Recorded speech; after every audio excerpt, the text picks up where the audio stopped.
When relationships end, people often say they're heartbroken.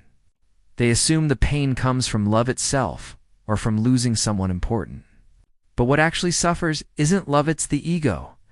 The pain arises when expectations collapse. When the image we built of someone no longer holds, real love doesn't turn into resentment or bitterness. Those emotions belong to attachment, the desire to control, to possess, to keep things the same. Where love exists, there is no urge to dominate, no need to bind another person to our expectations. Most of what we call love is conditional. It depends on validation, comfort, security, or agreement. Change these conditions, and the feeling disappears. This reveals a hard truth. If something vanishes when circumstances shift, it was never love. It was preference, habit, or psychological dependence. Many relationships begin as performances. People present their best versions, wearing masks designed to be liked. The unspoken rule is simple: remain who I believe you are.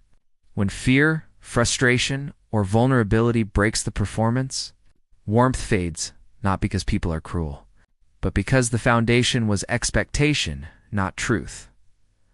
Often, we don't love the person, we love how they make us feel about ourselves. They reflect an identity we enjoy.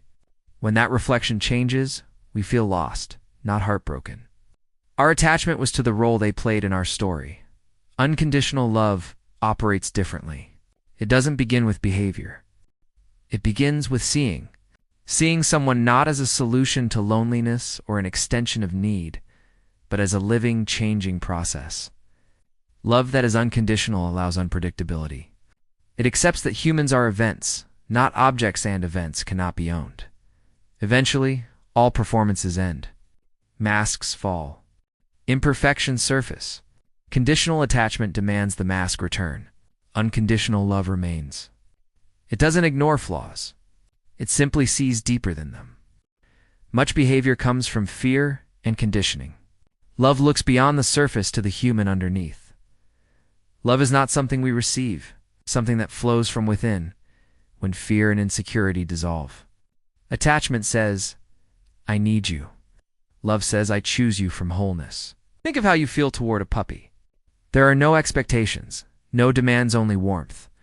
That feeling doesn't come from the puppy. It arises within you. You are the space where love appears. We're taught to treat love like a contract. If you do this, I'll stay. But love isn't possession. It's more like music cue. Don't listen for the final note.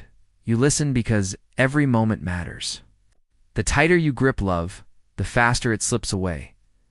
Unconditional love doesn't mean tolerating harm. Boundaries can exist without hatred. You can leave without bitterness. Say no without closing your heart. Love isn't destroyed by separation. It's destroyed by fear. In the end, love isn't something you do.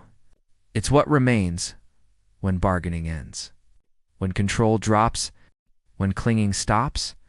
Love was never about holding on. It was always about letting go.